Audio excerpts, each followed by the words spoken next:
Welcome, everybody. It's Sunday. You know what time it is. It's time for the Expendable Show. I'm your host, the Expendable. I said that really fast, kind of like an auctioneer. But I just literally right before I clicked start the show, they were showing a commercial, and it is the trailer for the new Masters of the Universe movie. I can't wait. It doesn't look like Dolph Lundgren's in it, which is a travesty, but it does. I'm a huge He-Man fan. When I was in high school, I always dreamed that I would grow up to look like a He-Man action figure, but then I realized like steroids are really expensive and it's just not going to happen. So anyway, if you like my show, like, subscribe, and ding the bell. That's how the channel grows, and we're getting better. We're doing better. So let's get the sponsors pages up. This episode is brought to you by Gatsby Trading Solutions and the Islamabad Telegraph. There's that. We'll get that out of the way so the sponsors don't send me emails. Hey, Bonnie! No, dag nabbit. I just kicked my camera. I just said dag nabbit. Who says that? Bonnie, you got me excited because you're going to be part of my show today. Are you excited? I hope so. But let's get into the statistics. Let's get into the stats. And hey, Leslie, let's get into the stats, and then we'll get into the meat and potatoes of the show. Average gas prices went up this week. We're at $2.86, so it went up like 3 or 4 cents or something like that. Mortgage rates staying the same, 5.990 for a 30-year fixed mortgage without an FHA. Trump's approval rating went up about a half a point, so he's at 42.8%. And the Dow Jones on Friday closed at $49,098.71. There's the statistics. I can't say that word today for some reason. I haven't drank no beer all day. I don't know. Doesn't make any sense. Anyway, so I checked in on the Democrat presidential polling for the 2028 race today. Bonnie, you're going to be famous today. So I checked the polling just to see where everybody's polling at. Gavin Newsom's still in the lead, but he's dropped in percentage. He's at 23.6%, followed by Kamala Harris, who's gaining ground. She's at 21.4%. Mayor Pete Buttigieg is at 11.0%, which is G-Bro's favorite politician, the former mayor of South Bend, Indiana, Pete Buttigieg.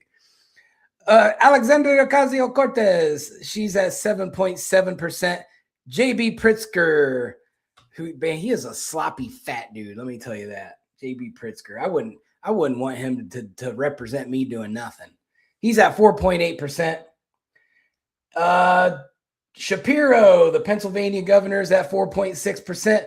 And Kentucky's most famous governor ever, Andy Beshear, is at 3.4%. He did move up in rankings. He was 8th.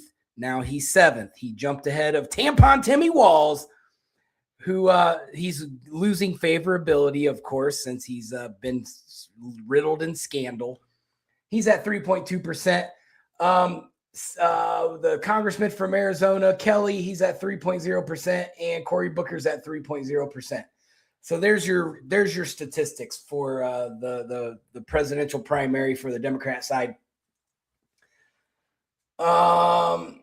So let's check in. So there was another shooting. For one, let me say this before we get into that. I hope everybody's safe. I know we've had this massive storm. Here, I kind of live like in the border of where it stopped. So we were supposed to get it kind of bad, and then like the storm kind of crept north. So I got up this morning and I had every intentions on going to the gym. And I walked outside and I was like, I was taking my dog out, Yeti. And so we walked down a couple steps. She started to hit the deck.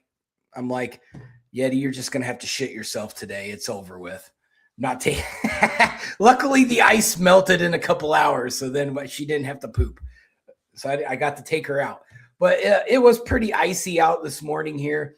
My dad texted me before the show. He said they got 8 inches in Ohio. He said it finally stopped snowing. So I know here after the ice melted, it started raining. So it's really wet out here. So we're supposed to get down to I think 20 degrees tonight. So all that's, we're going to have an ice skating rink by morning. I'll guarantee it. But as soon as the sun comes out, it'll melt right off. So all you got to do is just wait until 11 a.m. And that's how it works around here. Whoa. But so Bonnie said her daughter in Frankfurt got 24 inches. That's a lot of snow, man. When my company that I worked for, they asked me to go back to Ohio last year, and I declined it. I said, there's no freaking way I'm going back to that snowy nightmare. So I moved on to another line of work, and I'm glad I did, because it all worked out. But there's no way. I'm not. Even when I die, I don't want to be buried in Ohio. I don't want my corpse to feel cold. I want you to just stick me on a wooden raft and shove me out into the Gulf of America, and then somebody shoot me with the flaming arrow. That's how I'm trying to go down. So, all right, so let's get into the real stuff. So there was another shooting, another ICE shooting. We're going to talk about that and figure out what happened. So the guy who was shot, his name was Alex Preddy. So this happened January 24, 2026 at 9:05 in the morning on Nicollet Avenue in Minneapolis, Minnesota. So Alex Preddy, he was 37 years old. He was from Minneapolis. He was a registered ICU nurse at the U.S. Department of Veteran Affairs. He was a lawful gun owner with a valid permit. He was described by colleagues and family as compassionate and deeply troubled by the federal immigration crackdown. So federal officials claim the Border Patrol agent fired in fear for his life and the safety of other officers. They alleged Preddy arrived armed and posed an imminent threat during an immigration enforcement action. The eyewitness videos, at least 4 separate bystander videos verified by NBC News, which is scam news, contradicted parts of the federal narrative. Footage shows the moments leading up to the shooting and suggests inconsistencies with the claims that Preddy was attacking agents. So I've watched probably 20 different videos of this. So I have my own opinion, but I'm going to continue on and then I'll tell you what I think. So Preddy was labeled a domestic terrorist by federal officials accused of arriving to inflict maximum damage.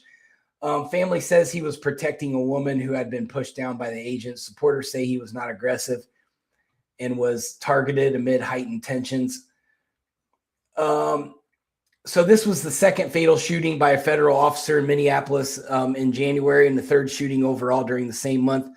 The shooting intensified protests already underway against federal immigration operations.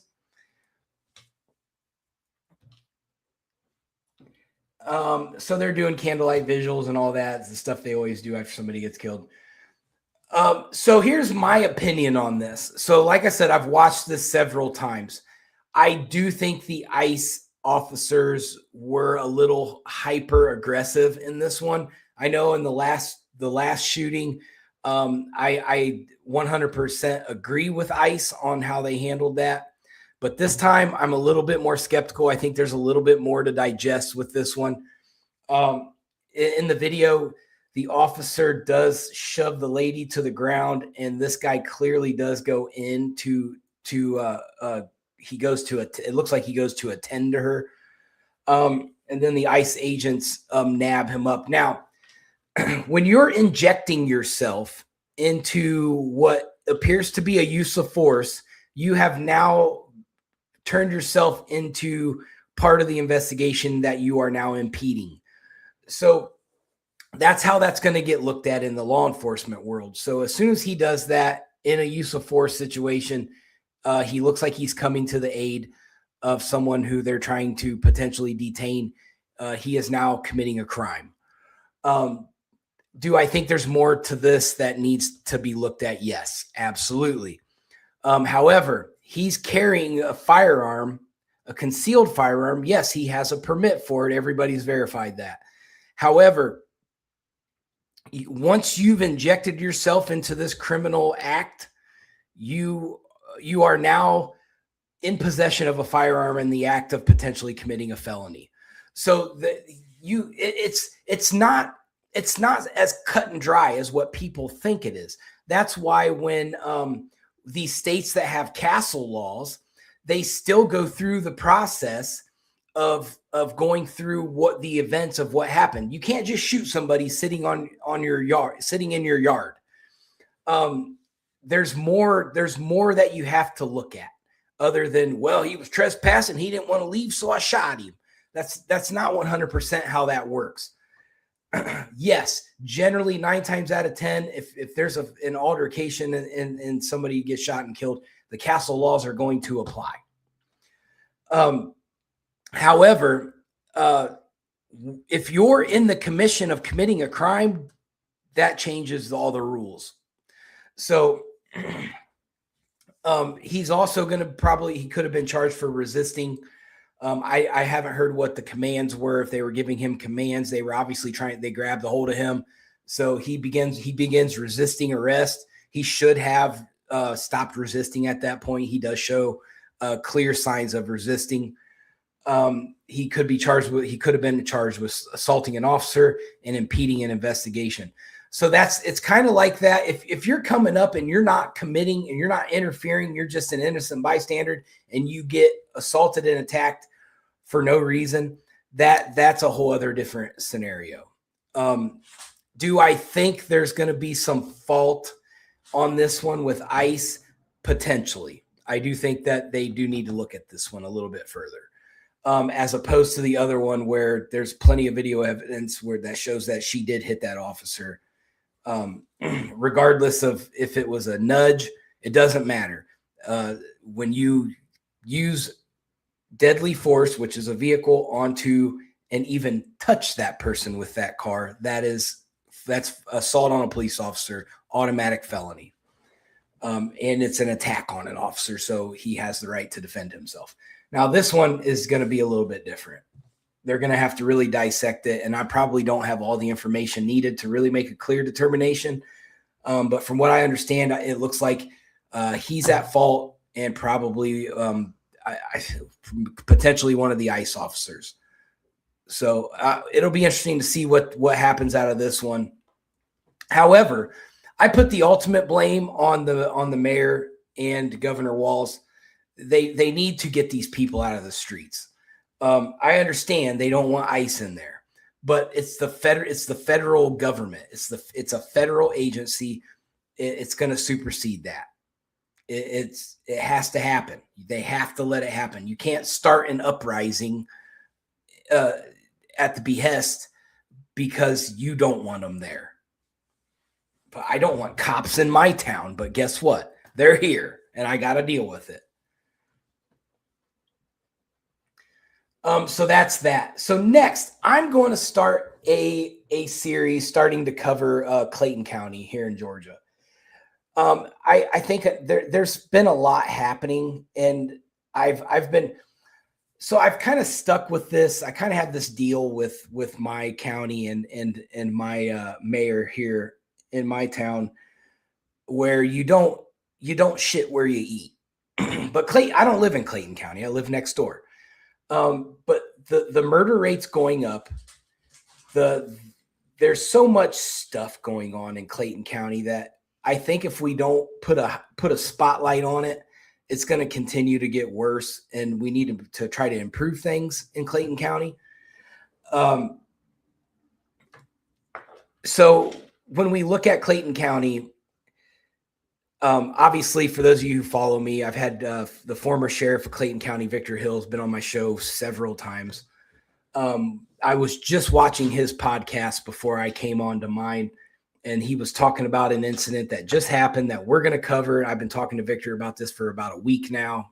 Well, less than a week, about 3 days. But we're going to try to bring some light to some of this stuff and try to help the crime, get the crime down, and get some of these politicians to start doing the right things. It doesn't seem like the upper echelon people there are listening to their people. They're just ignoring them. And that's becoming a problem. And there's a lot of discourse in that county that needs to be resolved. So we're going to start looking at that. So for those of you who don't know anything about Clayton County, Clayton County probably has the highest crime rate in the state of Georgia. It's very bad. And if you live there, you've got to be ready for anything, because anything will happen. So I'm going to give you guys some general stats and general information about Clayton County, just kind of paint you a picture of what it's like there. So it's the county seat is Jonesboro. The largest city in Clayton County is Forest Park. The population, according to 2020, which has grown since then, but the 2020 census says is 297,000 people. So they're well over 300,000 by now. It was founded in 1858. It was named after Augustine Smith Clayton. I don't know who that is, but somebody who got the county named after him. So there are some famous people, quite a few famous people from Clayton County. Rapper Waka Flocka Flame is from Clayton County. The musician Sierra, the rapper Playboy Cardi, the rapper Lotto, Gunna, Monica, and 2 Chainz. So it's a huge rap community. Now there's other stuff there. NFL football player and Hall of Famer Hines Ward, he is from Clayton County. Congressman Barry Loudermilk, he's originally from Clayton County. There's also some famous blues people. If you go into Jonesboro, there's a huge mural of, I believe it's Jesse Fuller, a big blues guy back in the day. And then there's also Ann Fitzgerald Stevens, and she is the inspiration behind the book and movie Gone with the Wind. So there's that. Also, the founders of Chick-fil-A, the Truett family and the Cathy family, are from Clayton County. So it's an interesting factoid for everyone. Chick-fil-A was started in Clayton County, which everybody loves Chick-fil-A. It's weird. I don't get it, but everybody loves Chick-fil-A. I think there's better chicken out there, but that's me. I don't know.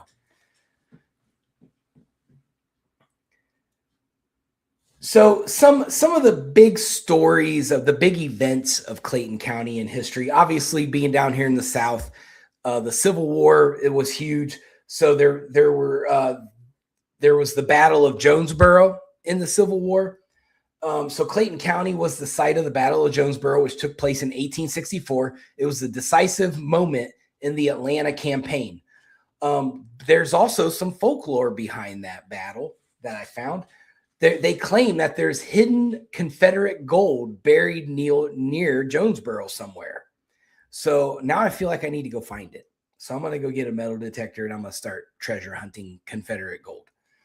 I'm not going to do that, but, the secret Union sabotage plots got done there. There was a lot of conspiracy around the Civil War, as we know, as we're finding out more things in history about how the Civil War transpired and how there was a lot of conspiratory behavior. Obviously Abraham Lincoln was assassinated. There was a lot of stuff going on in the Civil War, and it kind of reminds me of today a little bit. How we have this faction's trying to do psyops over here, and you've got the propaganda tool over here, and everybody's trying to manipulate everyone, and that's kind of how, as I've read more and more about the Civil War, that's how it is. There was also a Native American presence in Clayton County. So it was the Lost Creek Indians, and their land was basically they were there. It was their land before it was kind of taken from them, or they were pushed out of there in 1858. So it was a big Indian area.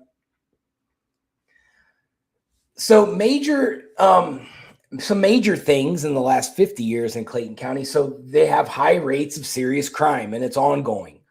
So Clayton County has been consistently reported high levels of Part 1 claims, or Part 1 crimes, which is like homicide, aggravated assault, robbery, motor vehicle theft. And according to FBI standardized reporting, these incidents are tracked through the county's system, which captures detailed data on victims and property and offenders. They also have major traffic crashes. That's a huge thing in Clayton County. I'm not even joking. I'm in Clayton County all the time. It's a horrible place to drive. Henry County and Clayton County, don't drive there. Traffic accidents all the time. So you have pedestrian fatalities happen all the time, multi-vehicle collisions. It's just nuts how many traffic accidents. You're almost, if you're a cop in Clayton County, you're almost like a traffic cleanup cop. It's crazy. There's also political and government controversies. It doesn't seem like anybody in the government in Clayton County likes each other. They all don't like each other. So over the past several decades, Clayton County has experienced leadership turnover in county government, public disputes involving school board governance, administrative conflicts with law enforcement agencies. While they're not always criminal, these events have shaped local politics and public trust. So in the 2000s, they had a school system issue. The Clayton County Public Schools, they lost their accreditation in 2008 due to governance issues, and the state had to intervene. They had major administrative restructuring. It was a giant nightmare, and I'm still reading up on that. There was a lot involved. A lot of bad stuff was going on in the Clayton public school systems back then. There's also the airport issue. So Hartsfield-Jackson Airport is in Clayton County, and I can tell you because I had to go pick T up from the airport when she got back from Cancun, and I had a headache going to Hartsfield-Jackson. I can't stand going there. It's like its own city. They have their own loop around the airport. Like you got 285 that goes around Atlanta, but then Hartsfield-Jackson Airport has its own loop, and it's just as nuts. Like you got all these on-ramps, off-ramps everywhere, and there's 3 different places. So you got the international terminal, you've got the domestic arrivals and domestic departures. So you gotta figure out where you're going all the time. I hate going out there. I can't stand it. But there's eminent domain issues that have been going on with that. The airport continues to want to take land and expand, and that's making people mad. You also have law enforcement operations and high-profile arrests. We are constantly seeing major drug trafficking busts, which is good that they're busting them. We're seeing multi-agency gang investigations. We have a humongous gang problem in Clayton County. When I go through Clayton County, I am extremely careful with my surroundings, with where I'm at. I stick to heavily shopped areas where there's lots of people. Because if you end up in an area you're not supposed to be in, it's not going to be a good day for you. And the kids, man, they flock. It's crazy. Like you will see them like 30 deep coming out of a gas station, and they'll just swarm wherever they're going. It's crazy. There's high visibility arrests that drew regional and media attention. The current sheriff. So we're going to talk about the sheriff and go through some of the issues that we have with him because he's facing controversy right now. The sheriff is Levon Allen, and Victor Hill just did an entire thing on Levon Allen about an hour ago, and I'm going to follow up with talking about him on my show because I have a slightly different perspective than Victor does. So recent Clayton County controversies. So there was the overtime fraud allegations against Sheriff Levon Allen, which was in 2025 last year. He was publicly called. One of the politicians in Clayton County publicly called for an investigation into the sheriff for possible overtime fraud and raised concerns that his wife, who's a county commissioner, might be improperly voting on matters involving him. So there's some issues there where they were using their political positions for political gain and to push through this overtime fraud system. The accusations were made without solid proof, leading some residents to call the move vindictive. So it never really was concluded. It just kind of went away. So that's all I can say on it. I don't know if it was true or not. I just know it was a huge ordeal and then it just disappeared one day. So there was a budget lawsuit filed by Sheriff Levon Allen in 2025. Sheriff Levon Allen filed a lawsuit against the Clayton County Board of Commissioners, claiming that budget restrictions were endangering jail staff and inmates, preventing him from filing open correctional officer positions, and creating unsafe conditions in a jail built for 1,535 inmates, but often holding around 2,000. Now, there is in-depth documentation on the Clayton County Jail. Some guy, I can't remember his name, but he's all over TikTok.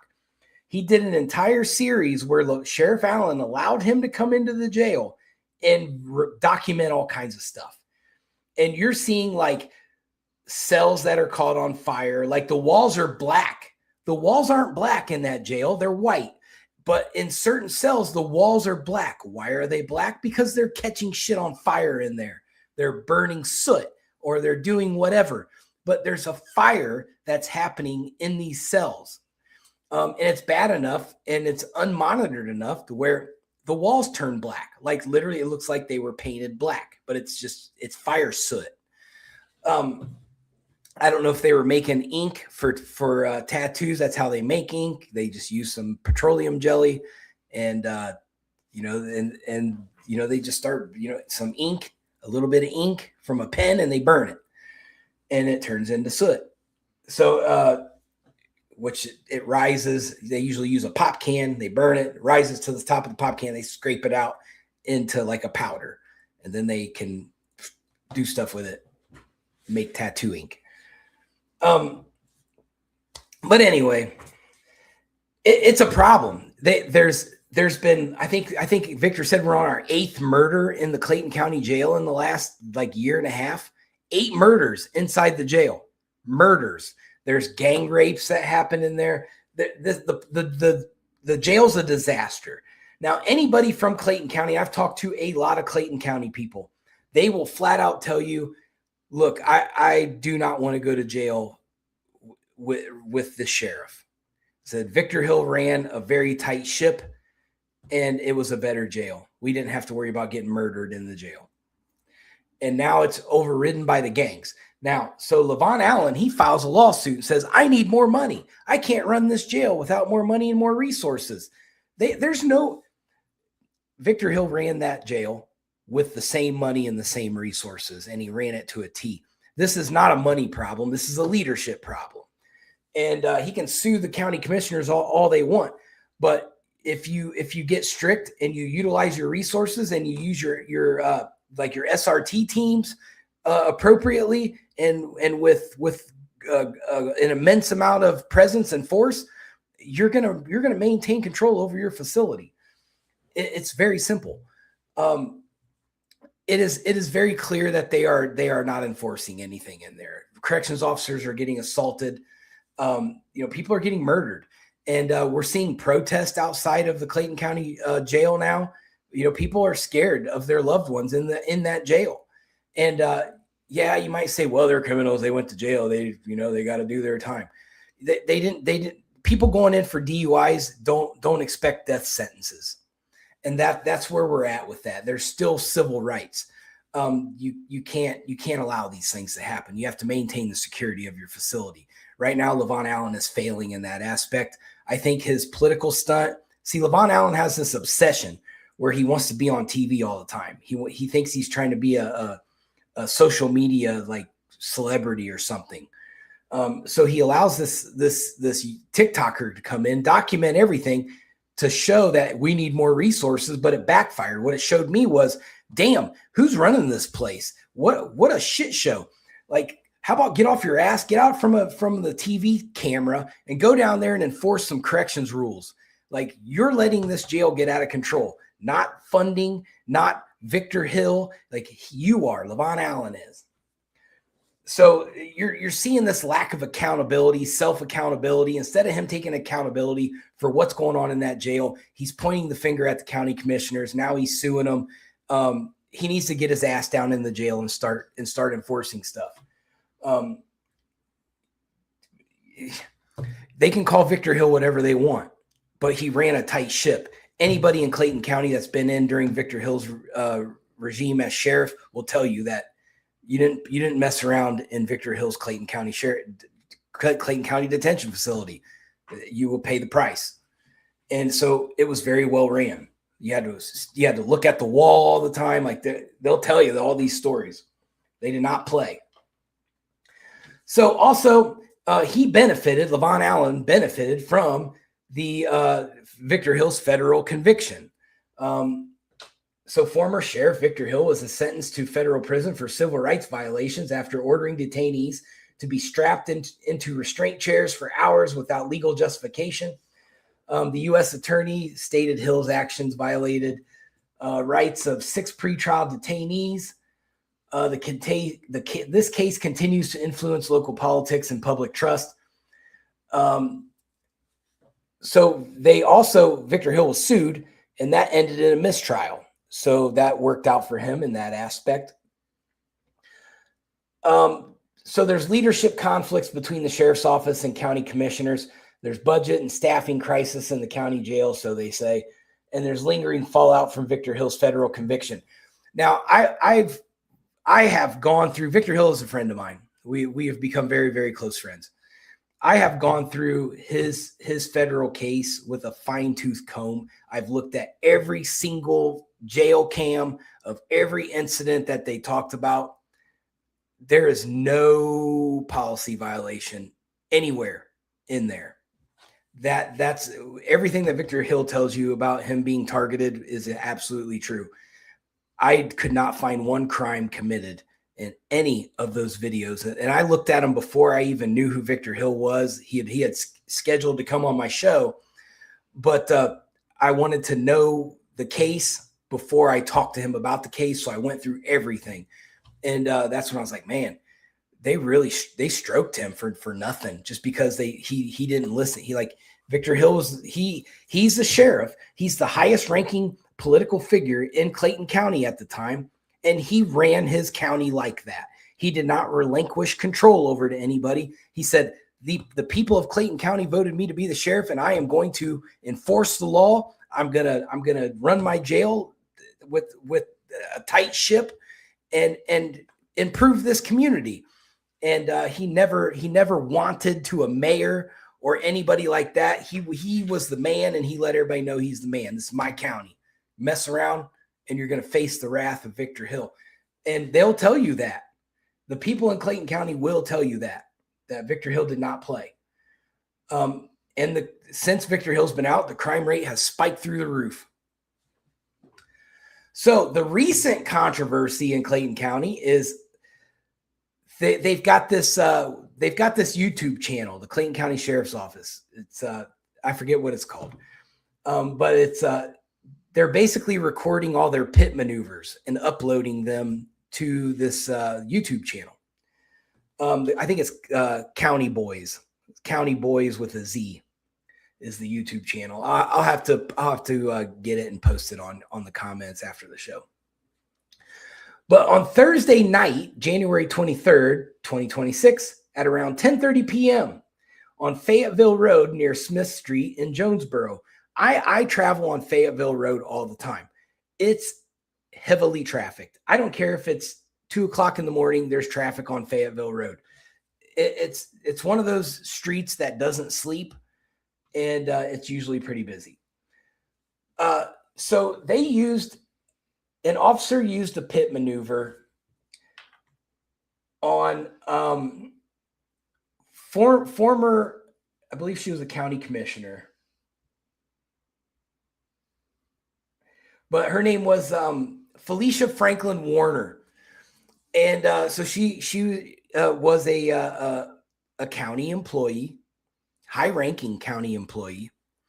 And she was driving, and according to WSB TV, which is one of Atlanta's stations, deputies attempted to pull Franklin Warner over. She did not stop immediately, which the deputy interpreted as failure to lead or yield. A pit maneuver was used to force her vehicle to stop. Now, Victor Hill covered this very well on his show. There's no sense on a traffic stop to use a pit maneuver. That's overkill. That's excessive force. It should not have happened. Now, I have not seen the cam footage of this yet. It hasn't been released, but as soon as I do see it, I'm going to review it and then make a more determination. But as of the police reports that I've read and talking with, people who know what happened that day, this is an excessive force. So the pit maneuver was used to force her to stop. Franklin Warner later said she was not trying to run and believed she was attempting to pull, and she was attempting to pull over safely. I have watched so many. You see people get pulled over all the time in Atlanta, especially in Clayton County. It takes them a quarter of a mile sometimes to get off of the road because there's so much traffic, especially if you're on the inside lane. You got to go over 3 lanes of bumper to bumper traffic just to get off the road so you can get pulled over. So I'm not going to criticize that until I've seen the footage, because if it was busy on a Thursday night when everybody's out and about doing whatever in Clayton County, it's a big party night. Everybody's doing stuff on Thursday nights. But I'm going to wait and post judgment until after I see the video footage, but it doesn't sound good. Apparently the probable cause they're stating was that she had an improper display of a license plate. So I was like, what do you mean an improper display of a license plate? Did she have it upside down or backwards or something? No, that's not the case. She had a license plate border that said that she was a University of Miami alumni. That's what his probable cause was for the traffic stop. They charged her with DUI and additional traffic-related offenses. Now, there were kids in the car. So they do go through all the sobriety tests with her. They do a BOL, which is blood, or BAL, blood alcohol content, BAC, and check her alcohol levels. She passed. Georgia State Police conducted it. She passed. She was not drunk. So we are thinking that they were planning on using this as part of their little pit channel, and that it was unnecessary. They were going to, doctor this all up to get clicks on YouTube. And on top of that late at night, Sheriff Levon Allen was patrolling. He is the first one up to her door. And he says, "Hello, I'm Sheriff Levon Allen." And obviously the lady, she's a former government employee. She knew who he was. And they were trying to make this turn into a big PR stunt. And this is going to backfire on Levon Allen. And now it's just a matter of getting the proper exposure and getting the Atlanta media to bite on this. They're paying attention to it, but they're waiting on the cam footage, just like everybody else is. Now there is, it appears that Miss Warner was not very well liked when she was in there. She had previously been removed as the vice chair of the Clayton County Board of Commissioners after a separate 2023 incident where she was found incapacitated outside of a bar. So she was drunk and passed out outside of a bar. She claimed she had been drugged in that earlier case and planned to sue the county. I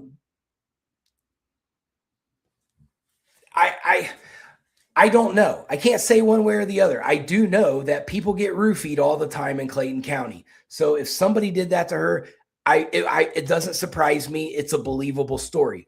But was she drunk, passed out outside of the bar? Maybe. I don't know. But it does appear that they've been going at her for quite some time, trying to get her on something. If she's passed out outside of the bar and you're one of the good old boys, they're going to brush that under the rug. So apparently she was on the out, that they did not like her because they did not brush this under the rug. However, the pit maneuver, It was uncalled for. It didn't need to happen. She was driving less than 35 miles an hour. There's no need to do that. Generally, pit maneuvers are reserved for felony offenses. Or, you know, this did not, in my opinion, this did not justify a pit maneuver. So it's going to be interesting to see what happens with this. I believe this was a giant political stunt that's going to backfire. And I think that Sheriff Allen probably needs to resign. That's my political opinion.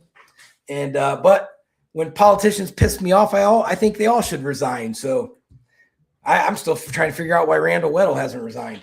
Now let's go into a case. Now me and my dad, we've been talking about this case for quite some time, and this goes back to my hometown in Van Wert, Ohio. And this is a big headline case that I'm going to talk about today. So this involves the case of John Spurko. So John Spurko, a lot of the younger people do not even know anything about this case because it happened so long ago, but it's getting brought back to light for good reason.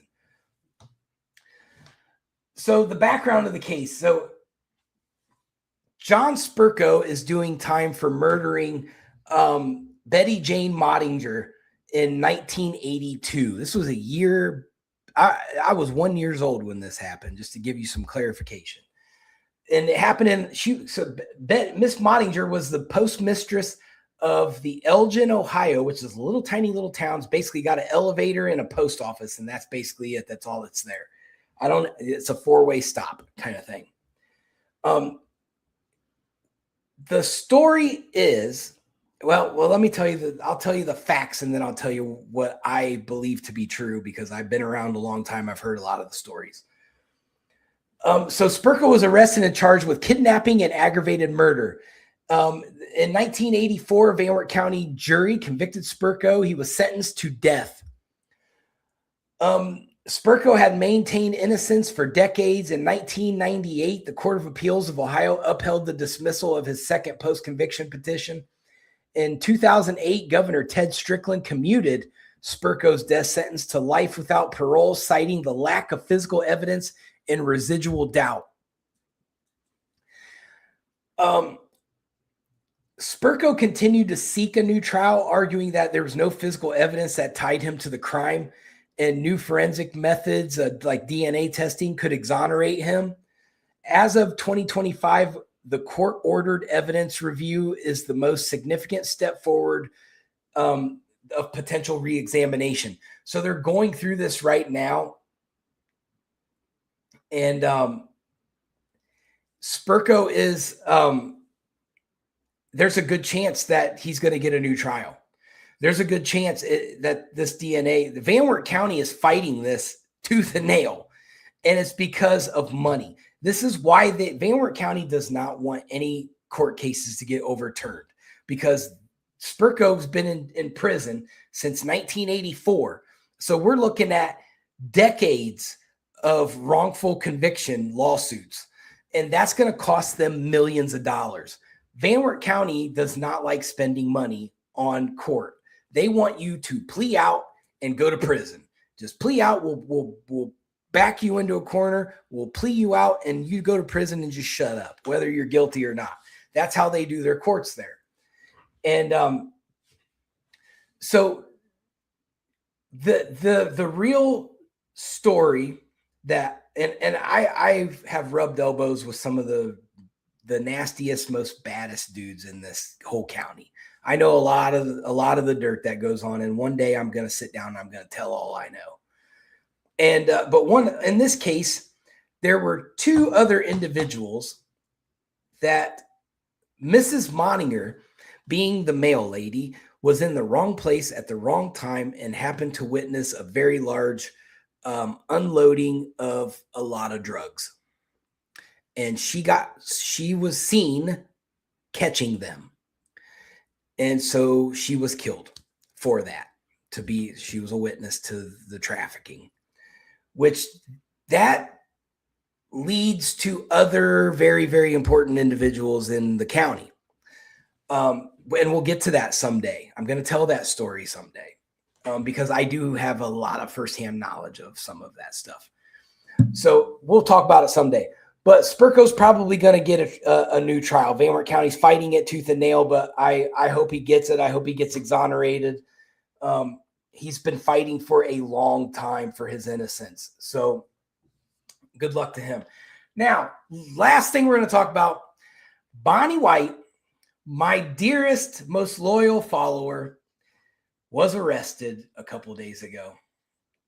And there was a complaint by none other than the toughest, hardest, most gangster person in London, Laurel County, J Money. I don't even know what his real name is, Jason Williams or something like that. Well, I don't know. It doesn't even matter. He's not relevant. But he filed a complaint against Bonnie that she was hurting his reputation, even though what KSP is who arrested her. KSP post 11. So what does that tell me? That tells me, well, hell, if you go to KSP with a legit complaint, they'll arrest somebody. Now, Bonnie does ride the line a little bit. I'm not going to lie. She knows that. But out of all of the crimes that have been getting committed in London and Laurel County, that's what you want to arrest? Get out of here with that. That's the pettiest thing. So let's go through some of them. And I don't have them all, but people out there have been saving all this stuff. And I'm going to encourage everyone to get all of the posts.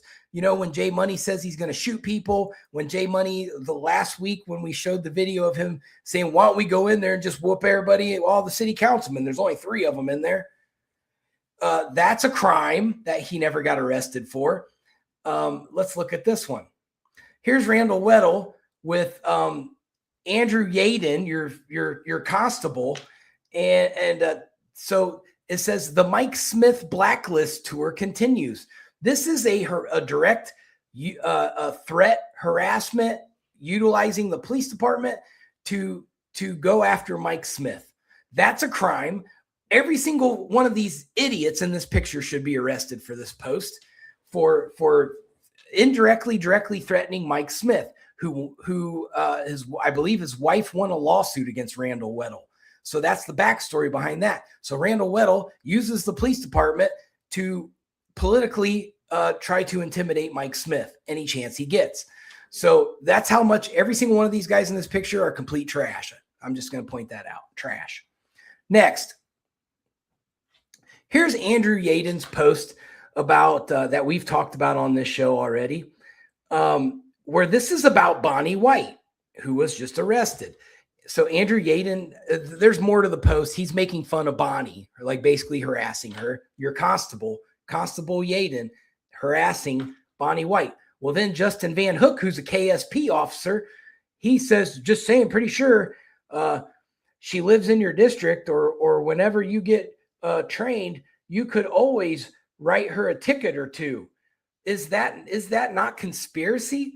That both of these turds should be arrested. And let's go to this one. Here's what Randall Weddle said in response to Bonnie White getting arrested. He said, this has been overdue.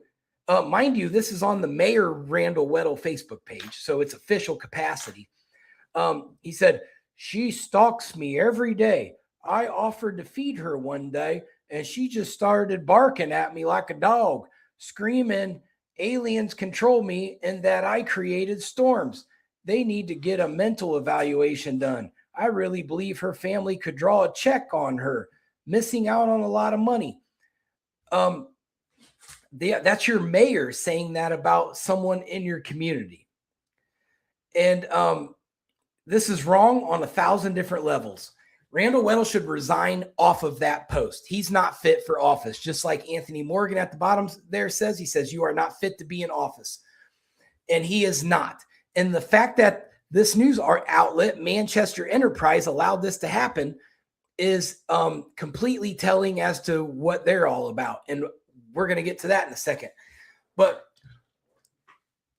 and mind you, we just showed a video last week of Randall Weddle going to church and preaching the good word to the congregation about how he's this and that and the spirit's in me.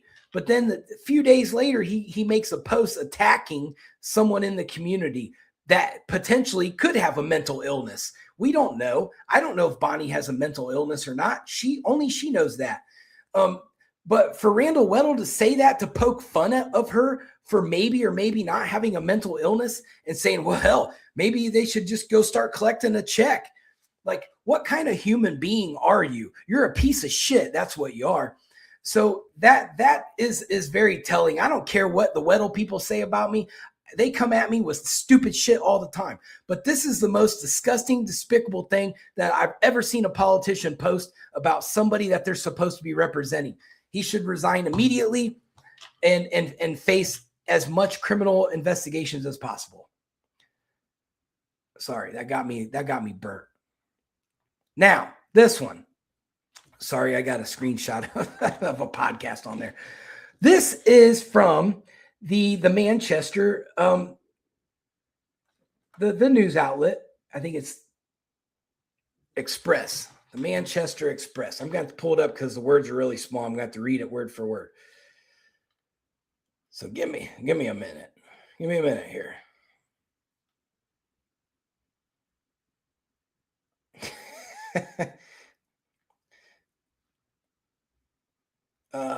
I just got distracted because Smokeahanas just sent me a text and said she heard Bonnie went to jail just now.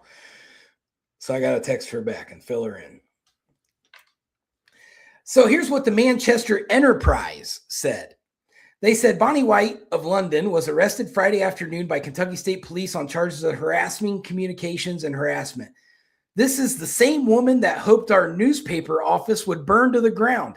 Why is that is using your platform as a news outlet to try to get people to think ill thoughts about Bonnie White.